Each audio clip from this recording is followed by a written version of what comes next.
2014 থেকে বিজেপির অনেক জয়যাত্রা তো আপনারা দেখলেন, অনেক প্রতিশ্রুতি দেখলেন, অনেক রাজ্যে ডবল ইঞ্জিন সরকার রয়েছে, প্রতিশ্রুতির ফুলঝুরি। সেই সব প্রতিশ্রুতি নিয়ে কোনো কথা আজকের বলবো না, তবে 2014 সালের পরে যে জয়যাত্রা আপনারা দেখেছেন ওখানেই ফুল স্টপ করুন। কারণ 2027-এর পরে বোধহয় বিজেপির পতন শুরু হবে। আর এই পতন উত্তরপ্রদেশ থেকেই বোধহয় শুরু হবে, যোগী রাজ্য থেকে। আর এই পতনের শুরু 2026 থেকেই হয়ে গিয়েছে। দিল্লির যন্তর মন্তর আন্দোলন গোটা রাজ্যে ছড়িয়ে পড়েছে। ককরোচ পার্টি, ককরোচ নাম দিয়েছিল জেনজিদের। আপনারা সবকিছুই জানেন। সেই ককরোচ বিজেপিকে নাজেহাল করে ছাড়ছে। নরেন্দ্র মোদী আমাদের প্রধানমন্ত্রী, উনি লাইভ সেশন করছেন, রিলস বানাচ্ছেন। আপনারা কখনো ভেবেছেন আমাদের প্রধানমন্ত্রী লাইভ করে 1905 সালের স্বাধীনতা সংগ্রামের আন্দোলন বোঝাচ্ছে? খাদি শাড়ি আরো কিছু আপনারা দেখেছেন নিশ্চয়ই। কেন করছে? কি কারণে করছে? উনি কি বুঝে গিয়েছে বিজেপির বিদায় ঘন্টা বেজে গিয়েছে? কিছু মনে করবেন না। এমনিতেও যা দেখা যাচ্ছে, বিল পাস করানোর জন্য তৃণমূলের 20 জন সাংসদকে ভাঙিয়ে নিয়ে আপনারা দেখেছেন এনসিপিআই। জানি না এরপরে কি হবে, তারা ডাইরেক্টলি বিজেপিতে যোগদান করবে কিনা। যোগদান করবে কি করবে না সেটা সময় বলবে। আপনারা বেটার বলতে পারেন, কারণ আপনারা সোশ্যাল মিডিয়াতে চোখ রাখেন। আমি আর কি বলবো, আপনারা তো অনেক দেখতে পাচ্ছেন যা ঘটছে। যাই হোক, আপনারা বিচার করবেন বঙ্গ বিজেপি সত্যি কি ভালো অবস্থায় রয়েছে। বঙ্গ বিজেপির মুখ কোথায় থাকবে? এই বিজেপি 2024 সালে কি বলেছিল?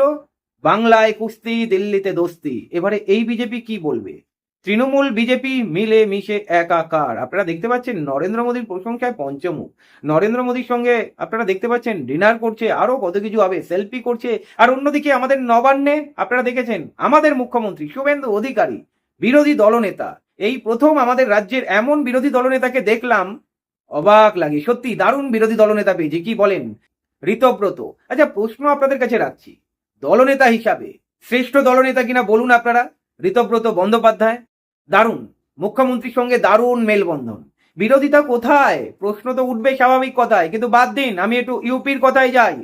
ইউপিতে দেখেছেন জয় শ্রীরামের প্রতিজ্ঞা করছে, জয় শ্রীরামের নামে প্রতিজ্ঞা করছে মোদী সরকারকে হারাবে। মানে 2027 বিদায় ঘন্টা কি ইউপি থেকে?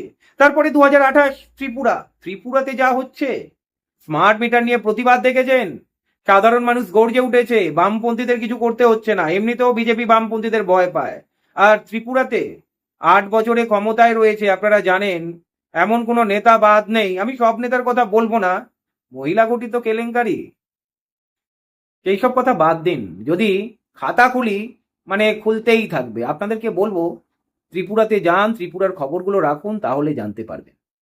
রাস্তাঘাটের অবস্থা 8 বছরে ডবল ইঞ্জিন সরকার।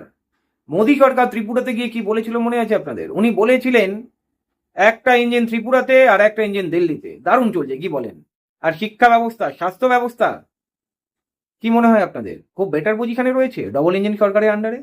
দেখুন একবার, ঘুরে আসুন গিয়ে। ভেঙে পড়েছে, সাধারণ মানুষ নাজেহাল। রাস্তাঘাটের অবস্থা দেখুন, কোটি কোটি টাকা কোথায় গেছে, কিভাবে নিয়েছে, কিভাবে দুর্নীতি হয়েছে, একটু হিসাব করুন, জানতে পারবেন। আমি বিস্তারিত কিছু বলবো না। আর বিদ্যুৎ প্রকল্পের জন্য যে টাকা এসেছে 500 কোটি না 600 কোটি টাকা, কিছু একটা সামথিং হবে, অতটা মনে নেই আমার। সেই টাকাগুলো কোথায় গেল, হিসাব দেবে। আর অঙ্গনারী কর্মীদের জন্য কি বলছে? বিজেপি সরকার নাকি 10,400 টাকা করে দিচ্ছে। আর আমাদের পশ্চিমবঙ্গে শুভেন্দু অধিকারী বলছে সোশ্যাল মিডিয়াতে যারা মিথ্যা ছড়াচ্ছে সব হিসাব রয়েছে, মানে বিজেপির আইটি সেল হিসাব রাখছে। এই যে বিজেপির নেতারা ত্রিপুরাতে যে মিথ্যা ভাষণ দিচ্ছে, ত্রিপুরার কথা ছেড়ে দিন, আর পশ্চিমবঙ্গে দেখুন না, একের পর এক প্রতিশ্রুতি দিয়েছিল। মিথ্যাই বলবেন কি? প্রশ্ন রাখলাম। মানে বলেছিল এক, হলো আর এক। কি বলেন? একাধিক ক্রাইটেরিয়া, একাধিক ক্রাইটেরিয়া। ওয়েট এন্ড ওয়াচ, তবে তো 2.5 মাস হয়েছে। ত্রিপুরাতে দেখতে পাচ্ছেন। দেখুন, ডবল ইঞ্জিন সরকার জানতে গেলে, বিজেপি জানতে গেলে ডবল ইঞ্জিন রাজ্যগুলোতে ঘুরতে হবে। কেমন উন্নতি হচ্ছে সেটা দেখুন। দেখুন, হিন্দু আমি, হিন্দু আপনি। তবে কি বলুন তো, হিন্দু আমি আর হিন্দু আপনি। আপনি বলতে বিজেপি যারা করে, যারা শুধু বিজেপিকেই সাপোর্ট করছে, যারা মনে করছে বিজেপি হিন্দুদের রক্ষাকর্তা, আমি তাদের উদ্দেশ্যে বলছি। একটা পার্থক্য রয়েছে। পার্থক্য কি বলুন তো? আমরা এটা দিয়ে ভাবি, আর অনেকে কি দিয়ে ভাবে আপনারা জানেন, সে কথা বললাম না।